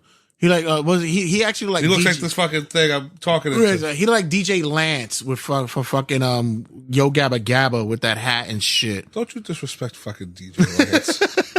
So Andrade, looks like he's done. He lost on the way out. He lost to Mira at World's End. And as well you're supposed to. I thought it was a goofy finish, but okay. You know what the funny thing was about this dude? He won it out 6 months in. Oh yeah. He as soon as he went there, 6 months later, this But place. here's the thing that with that, which fight do you think caused it? The Sammy Guevara one? I think that once he saw the environment. Oh yeah. And it's like, shit. What am I in? Like how Cody was gone or was going to be out the door. Cody definitely convinced him. Right. Come in. We'll do. I'll work with you because probably the Bucks or Kenny was like, I'm not working with him. Right. And then like you come to realize that, I don't like this place. There's too much going on here. And he literally found a way to go home. He punched Sammy Guevara in the face. I told and that didn't work for somebody told somebody got in Tony's ear and told him, was like, yo, don't do that because you're giving him exactly what he wants. Yeah. I believe that Tony's letting, and I've said it numerous times, that he's letting the lunatics run the asylum. But at the same time, as a matter of fact, who was it that said it best? It was Bret Hart. I was listening to a clip, and he was talking about George the Animal Steel when George the Animal Steel became a booker or a producer, whatever the case may be, or agent for matches, right?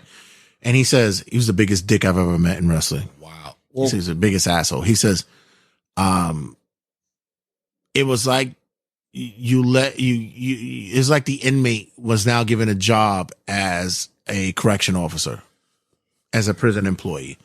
And he just was a big dick. He said he fined me, my brother, and the Berserker $500 for being 2 minutes late. He says, we came in at 6:30. It was my fault because my brother and Berserker's car was beat up. So I said, ride with me. And I'm the champ. I come in and we were 2 minutes late. We come in holding coffees. We're having conversations. We shaking hands with the guys and all that. And George comes up and says, I got to fine you guys. And he fined us $500 each for being 2 minutes late. And $500 was a hit back then. And he's like, what a fucking dick.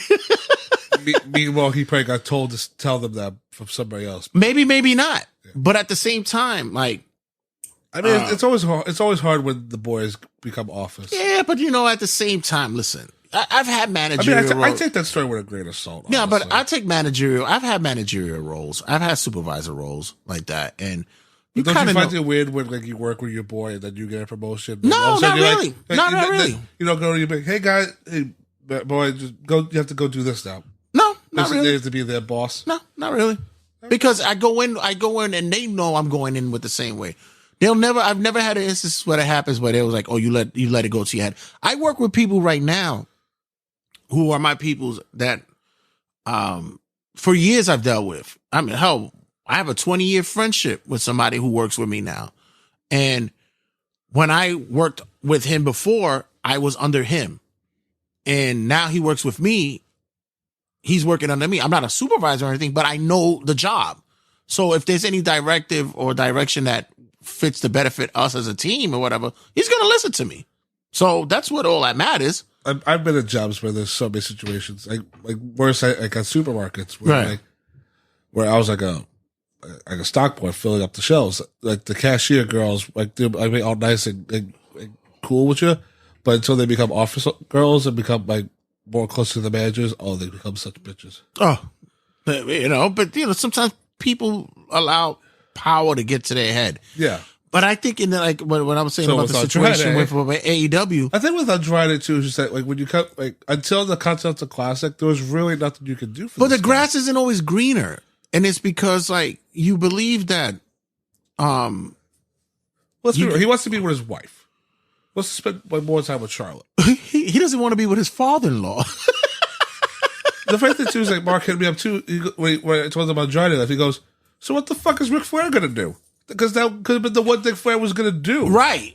Be your son-in-law's mouthpiece. I've already spoken about it. Rick's deal with AEW is the shittiest fucking deal. Woo energy, woo wings. Yeah. Woo off. Yeah, like, it's the shittiest deal that AEW 2 years. made. Have fun, Tony. Yeah. Wait till another fucking allegation comes out, then sit at a press conference and deal with it. It's the shittiest deal that AEW made, but it's the best deal that AEW made because they don't have to pay shit. They're not paying for him. It's the best deal for fucking Flair. Yeah. That's the only person that's all that matters. But for Andrade, I mean, reports WWE, I mean, it'd be nice to, CMLL is pretty much his bitch. They own him. Well, is that what I'm fucking read? Yeah, but I'm gonna lead into the next one, but we'll see what happens with that, which is that'd be good for. You mentioned that with the CMML thing is that WWE has now been doing quietly doing their Forbidden Door thing. Yep. Just recently, Charlie Dempsey going to All Japan Pro Wrestling. Right. So who's not to say that Andrade might play around the CMML? They won't do business with AAA though. AAA, they won't do business with them. Meanwhile, they had Conan come in and he owns AAA. Right, but they won't. There's something going on with AAA. Yeah, it's too shady. There's a lot. Yeah, there's been a lot of speculation of a lot of shady shit going on there in AAA.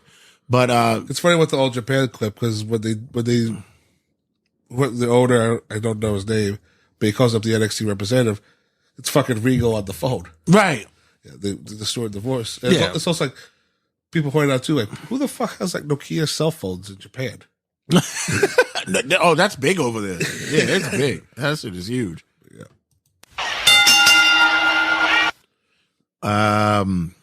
The return of blood in WWE. We just saw last night that Becky Lynch got busted open for realsies on TV, and they didn't gray it out. I mean, that's the annoying thing. They mentioned bloodbath when they gray it out. Yeah, so I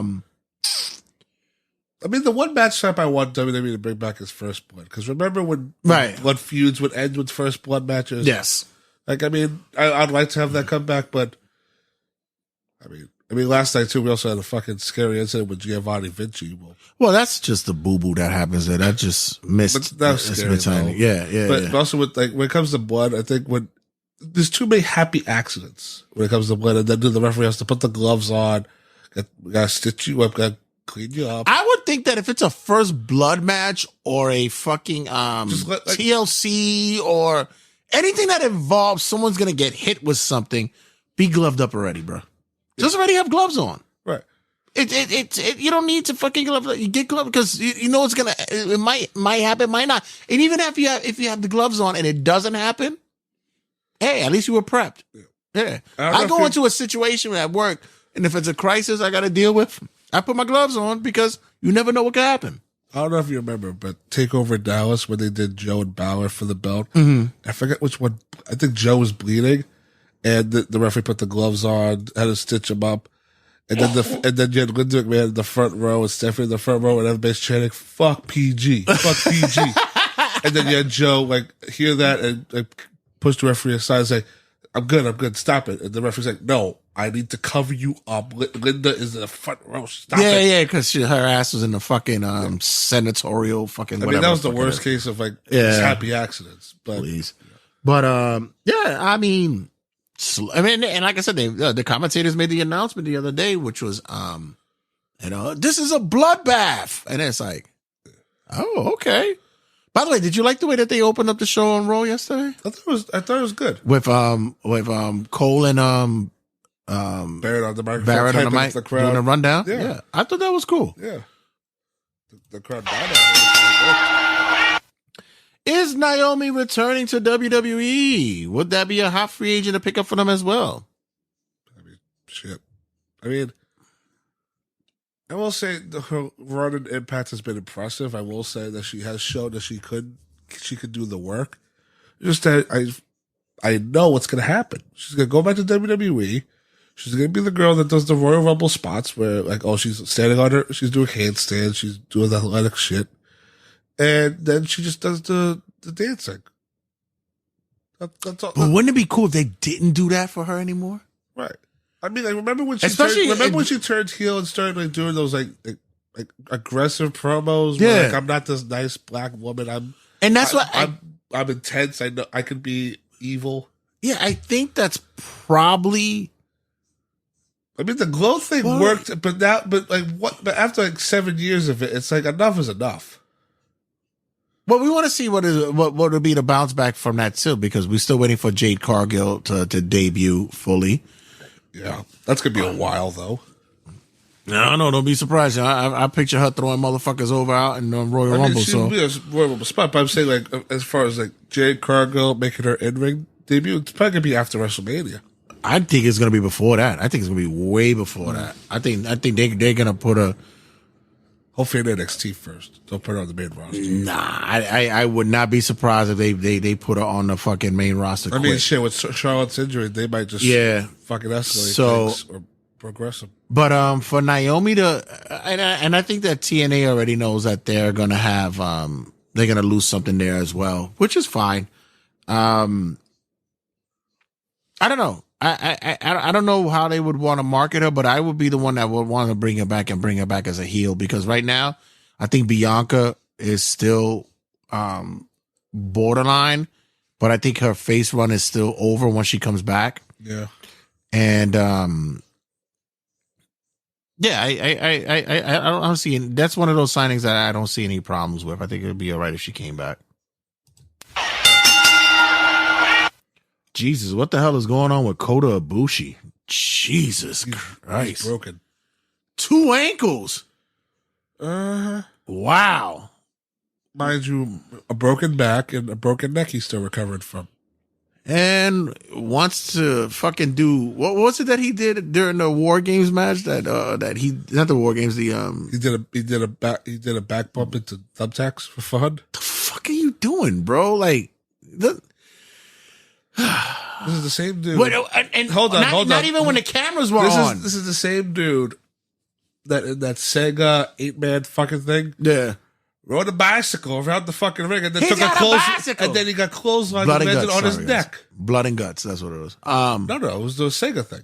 No, I'm talking about blood and guts when he did the thumbtack The thing. War Games match, yeah. But in the Sega thing, the Sega match for that Yakuza game, rode the bicycle and then he took a clothesline and got fucking landed on his neck, folded like an accordion. What the fuck? I mean, both his ankles, I mean, give it to me. I mean, the match was fucking horrible. Did you watch the match? For 35 minutes.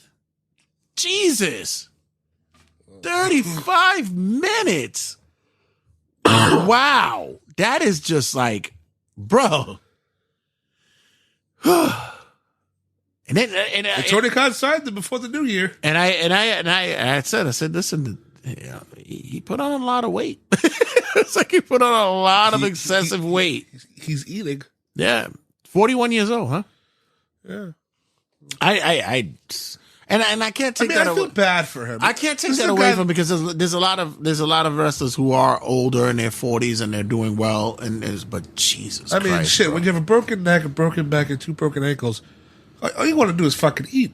Like, sit there and eat. But I think you just want to stop wrestling. Like, just call it a thing night. is, he doesn't want to stop. He wants to train the new generation. He has a school. Like, also too, is like if you're enrolled in that school, the fuck is he doing? Sitting in a chair and showing you how to? What is he going to do? That's what the majority of them do, anyway. So I mean, shit, but I mean, they don't have broken ankles or broken backs or something. They're fucking sitting there thumbing with the money and having fun on in the corner.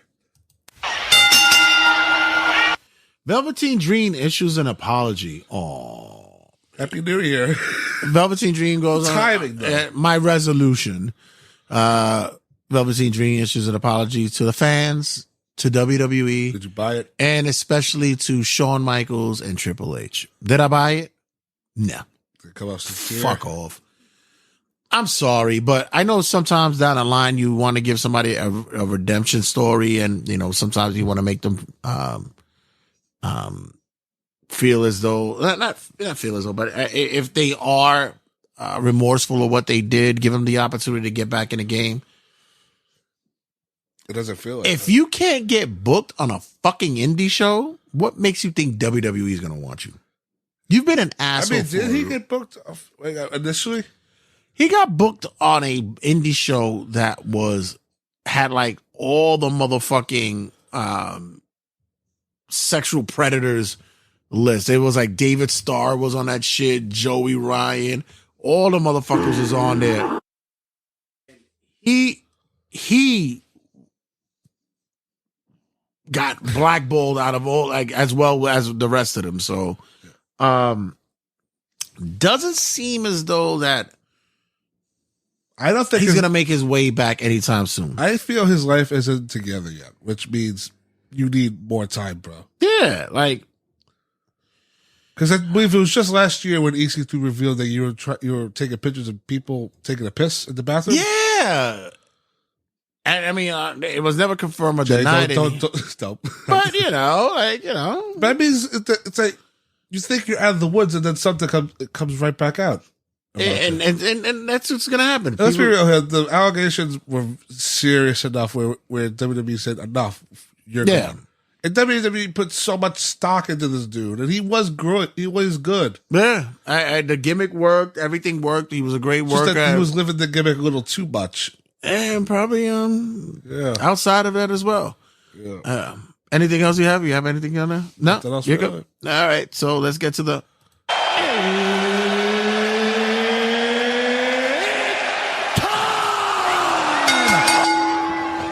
nothing else, because this is the major thing that happened over the weekend. Yeah, so I didn't get to speak about it too much on the last episode, but apparently Jericho has had a bit of a run. He had a big run this past week, and his mouth was having him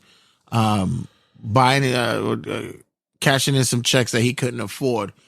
We're talking about the Christmas thing, right? Right. So on Christmas Day was the discussion about Stephen P. New becoming the representative lawyer for Ace Steel and CM Punk, whatever.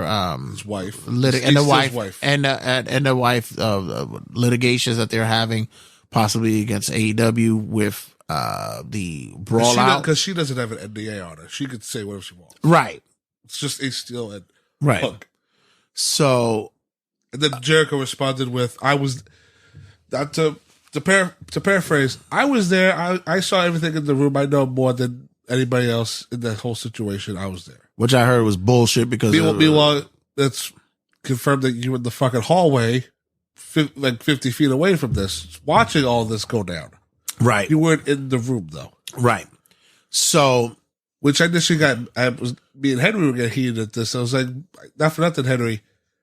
Why is he talking about a situation from 2 years ago? Because he wants to get in the good graces. Why bring up the brawl out thing again? What do we not know at this point? He wants to get in the good graces of Tony. He wants to be the next in line to be an EVP or something like that. I think that his days of even considering a possibility of going down to WWE, I think those doors are closing more and more. Day by day, they're getting smaller.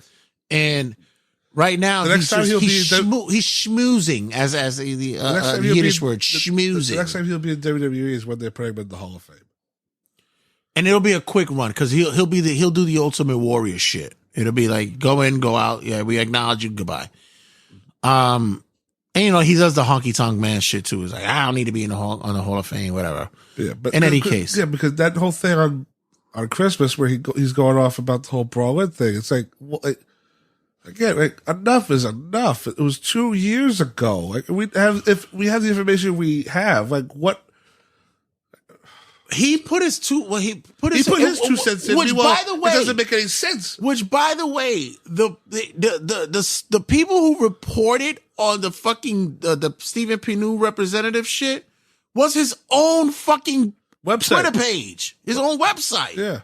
So who could you be mad at but yourself and your peoples that did that? Yeah. So, which means, Jericho, that you let people pay you to put anything they want on your website, and you got mad because they reported something that you didn't like. Right. So that's a you problem, Jericho. And Jericho explained or tried to explain that he doesn't have an NDA. He never signed an NDA because you weren't there. And it was you heard, but not only that. You weren't a buck that kicked at the door. You weren't the person that took the dog away. You weren't the person that threw it. But he says ever since he's been with AEW, he's never signed an NDA, and it wasn't until Brian. And he also said there's no disciplinary book. And it wasn't until Brian Last from the Cornette Experience sent him the picture, showed the picture, says, I have a disciplinary book that I have a copy from. You mean this? Yeah. You don't have this? No response. Yeah, because he knew he got fucked.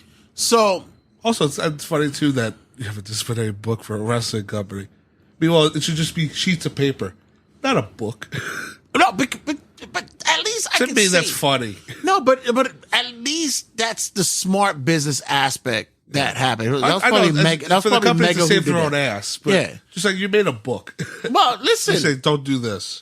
Shad Khan and his dolting son. They talk about Vince and his son and his daughter and all this shit. Tony Khan is just as fucking is just as out of line. The scrum this past week after World's End. Jesus. what the fuck was he doing up there? And then when it pretty much felt like a full hour for them to start the stupid media scrum. That and which was because I shared on Twitter because there was a guy that said that goes, not for nothing, guys, you guys, at home. We're still waiting. Like they're saying like 10 more minutes, and nobody's walking out yet. I'm wondering, and I don't know if anybody, or even reporters even probably signed an NDA or something like that, but I'm wondering if they prepped the reporters not to ask certain questions, because the question that they finally got to when Tony Storm was there, like after Joe left, then somebody had the balls to ask. It was the guy from, I remember, because it was the guy from Sports Illustrated that did it, and asked the question, and he said, "We work in the safest working environment in wrestling." Cut to Tony Khan saying, "I feared for my life. I feared for my life when CM Punk lunged at me." We work in the safest working environment, as per the fucking Tony Khan's backstage fight at Wembley. Meanwhile, Tony Khan has the biggest glasses that the lens are blacked out, and the Tony Storm's hat that's the tip of a microphone. Who was it? Our guys from Perth on the top row. Shout out to my boy Lee Walker and the guys from Perth. They said that he looks like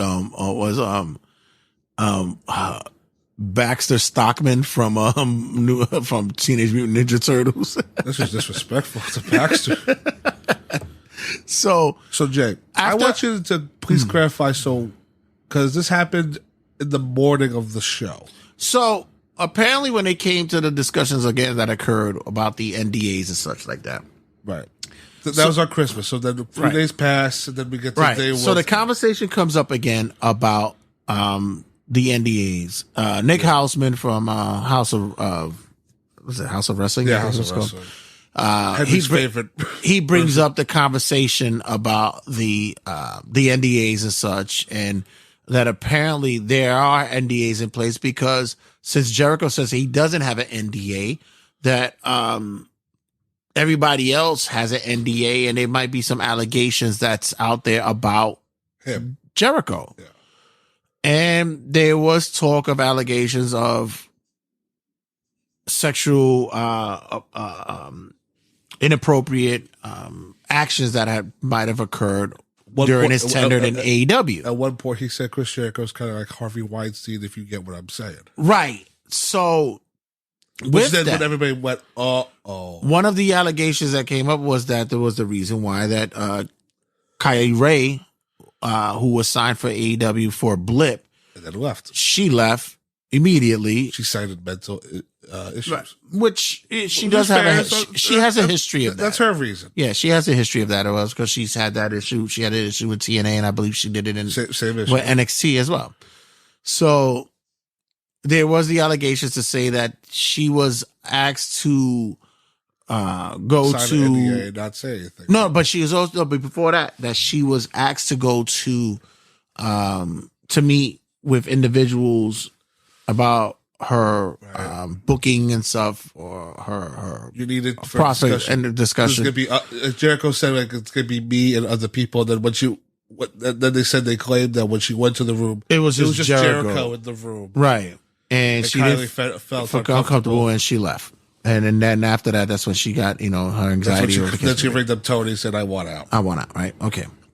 So that was in the morning of the show. Right. So then the show happens at World's End. Jericho comes out, they sing a song, and then during the whole match, anytime he took offense, he got booed. Right. There were Kylie Ray chants. There was I think that was the only chant really, but I think but the whole thing was Jericho got booed out the building in Jersey. Right. Even when the heels were beating him up, they were cheering. They were cheering. Okay. Anytime they were beating up Jericho. So there's some that believe that Houseman's a mark for Punk, and this was a very retaliative story that he put out there because of Jericho's poor handling of the CM Punk situation and his execution of what happened with the NDA stuff. I'm saying about that, right? Right.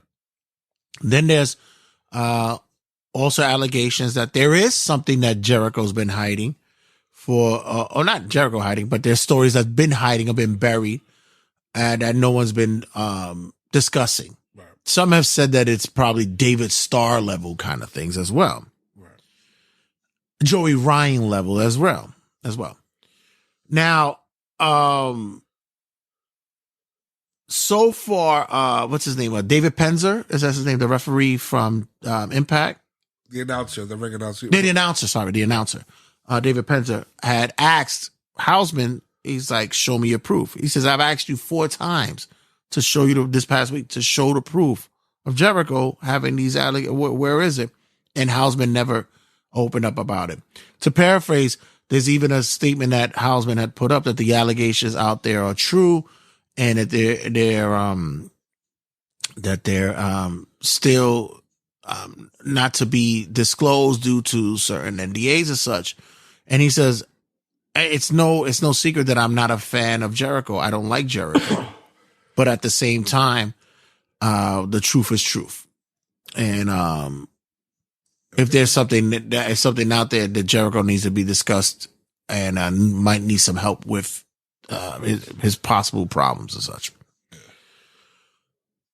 Now, I think that with that statement alone that he said shows that there is a bias and there is something going on. I will mention too, like as today we record, apparently Nick Hausman once again went on his thing and said, just so people clarify, I wasn't referring to Kylie Ray. He said that's not who I was specifically talking about. Well, someone else made the reference to Kylie Ray. Someone else. There was another person. People the other day like put like 2 and 2 together, be like, right, because there was also a thing too. There was a commenter who brought up Kylie Ray's name, and she added a heart emoji to that.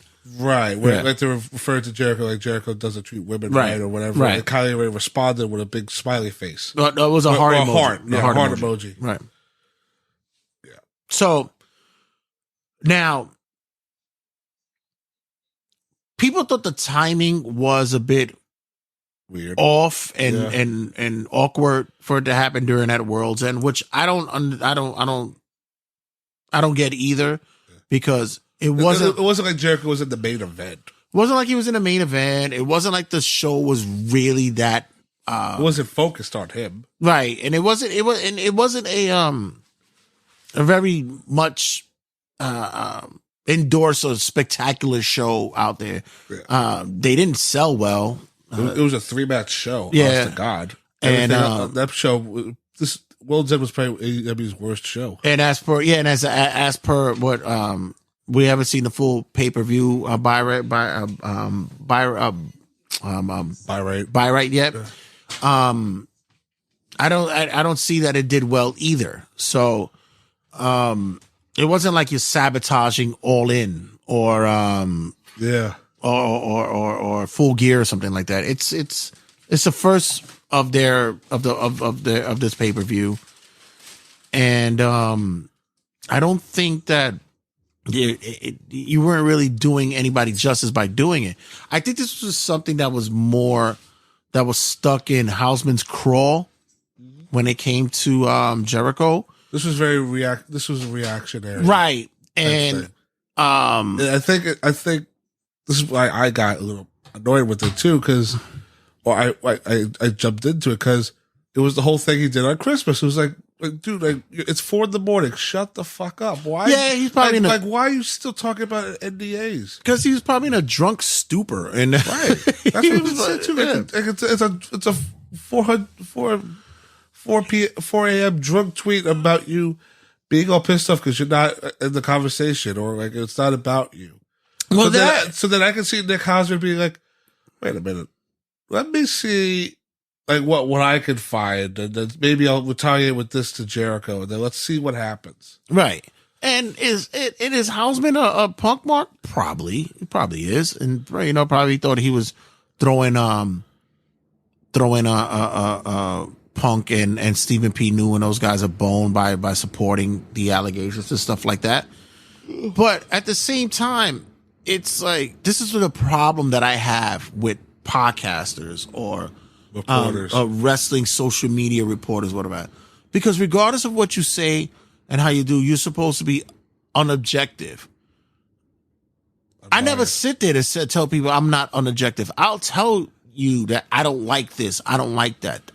Because my podcast is not as one that I'm an insider or I'm getting that. I take your news story, hear it, and like we're doing on this here, and I'll say somebody's full of shit, and I think this person's full of shit. You know? Whereas these guys who are supposed to be just reporters are not supposed to have any alliances to anything, just tell the news and that's it. But I think that they want to be part of a story. I think they want to do that. And I think this guy has done this here. And there's a lot of podcasters who's been doing this for years and they want to put themselves over. Granted, how the fuck else are you going to get listeners? How the fuck else are you going to get ads? You got to put yourself over one way or another time. But when you do it, own it. Own it. And I'll speak for myself. The only two real news outlets when it comes to wrestling news that I take seriously are Wrestling Observer and Fightful. I wouldn't even take them seriously. I know, because a lot of people don't like Wrestling Observer, but not that when it comes to the stories, they are pretty much are on the ball about a lot of the things that they know? Most of the stuff, yeah. You're talking about Alvarez and not really Alvarez, just Meltzer. Wrestling, like Mike Sempervive, because he pretty much is on the ball. But no, it's I think right now it was I wouldn't say a smear campaign, but I would like to say that you know, if Jericho has a history of womanizing, right? Then fuck him.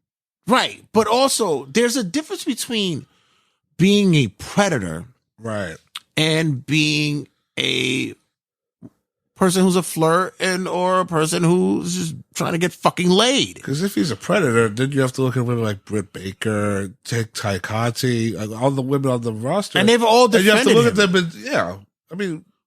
I mean, say what you will about Jericho, his politically or anything you want. He does run people the wrong way, but half the time, this guy gets a lot of positive, people have a lot of positive things to say. This is the same dude when it comes to to the wrestlers, like with Rico, where he was recovering from cancer or whatever, when he needed surgery. Jericho donated a shit ton of money to his cause. People who've died, people who are going through injuries and such. Jericho's always one of the first huge people. donor, and it's a beautiful thing. But once again, everything when you just mentioned, if it's political, everything with him is political. Right. This is this was a power play for him defending the guys during the brawl out. It's political. It's a power play. He's trying to get his foot in for a possible position with Tony Khan and his regime. He definitely wants to be EVP. Right. So or have more power. In this situation, I'm thinking that my thought is Jericho and his wife seem to have this open relationship, because this is not the first time that I've heard or seen pictures of him kissing up on women or being on top of women or women kissing him or him snuggling. This has been going on for a while. And sometimes I will look at the images and I'll be like, well, isn't he married? I'm like, well, who the fuck am I to judge? I'm not, he ain't my husband, so I don't give a shit. But at the same time, it's there's always this double standard when it comes to how men are to be either separate from having to interact with women, or the fact that motherfuckers are just horny. It's just what it is. I can't call it, because like I said, I've never been, we weren't in the room for it. But at the same time, it's I think this one here is grasping at straws until we hear more allegations come out. I will say this, because if it is true, I'm using finger quotes, if it's true on what Jericho has been doing for so many years, then he's a piece of shit. But also, let the woman say it. Don't do this hearsay thing. Right. I heard Jericho does this to women. Right. Because it's, and to go back into real life, it's basically if a woman says this dude raped her, then guess what? The police are going to go search, and then this dude's going to be charged with rape. Right. Regardless, and then go through the evidence of all that thing. Because all this sounds like it's all he say. Yeah. And this is a response to a drunk asshole that said something negative about you or somebody that you like. Because when it comes to situations like this, you always want to hear from the victim, not from, oh, I talked to the victim and they said this. Meanwhile, when somebody asks you for proof, you go, oh, they never said that. Yeah. I'm saying this is a thing that happens. Meanwhile, you said a victim said this to you. Yeah, you have to you got to be very careful. This is a delicate situation where regardless if it wasn't like he was like a predator, he wasn't going after women. Say like, oh, like he was like cheating on his taxes or like accusing him of something stupid. You're accusing him of something very serious where he could go to jail for. Well, the other thing is that you're putting him in the same light as Vince McMahon. Yeah, but the other thing is if the allegations aren't true, then it becomes very litigious because Jericho can now say like, oh, I get you for slander. Yeah. You know, so. I mean, well, if he did do NDAs, that's his legal right to do. So, I thought. Also, too, like, if say it is true, why are you going to the internet for it? Why don't you go to the police? True. Why don't you contact the local authorities and say, hey, just so you know, this man that lives in your, neck of the woods is doing this to women in the pro wrestling business.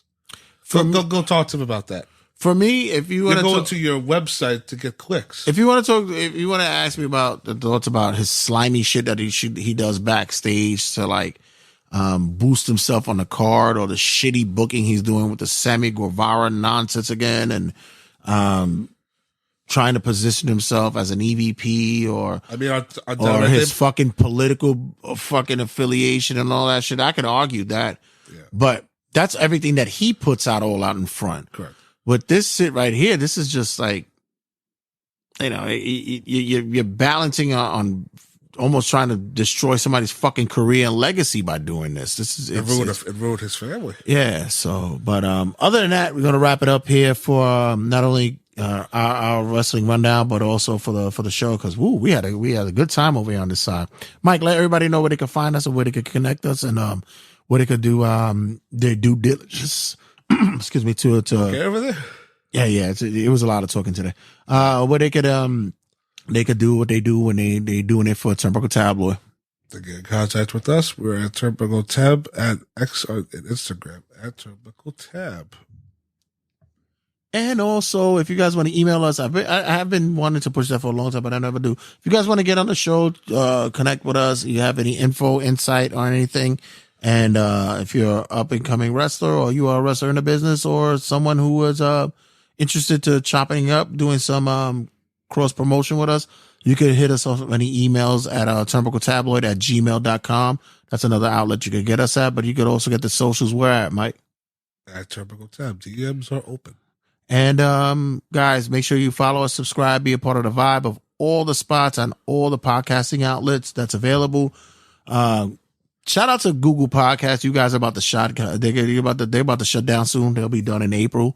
So what's happening is that we've been transferred and moving over to YouTube Music, guys. Yeah. So if you have YouTube Music, you could also follow Turnbuckle Tabloid there, and Spotify, Apple Podcasts, iTunes, wherever the fuck you find all your podcasting outlets, we're available. Make sure you follow us on Facebook. Make sure you follow us on the TikToks and on the YouTubes, and wherever you can find us on all the podcasting and sharing outlets. And make sure you check us out on RageWorks.net and at RageWorksNetwork.com. Happy New Year, everybody! And if for me to say that, don't hold the past too strong on you, because all that's going to do is weigh you down. The weight of that past is going to hold you down. Let that past be a opening to your future and be an education and a part of your wisdom to excel and become a better you for the next year and those that's coming afterwards. All right, guys, we're out of here. Love you guys. Mike, thanks again for checking in. No and check you guys later. 5, 4, 3, 2, 1, 0. All engine running. Liftoff.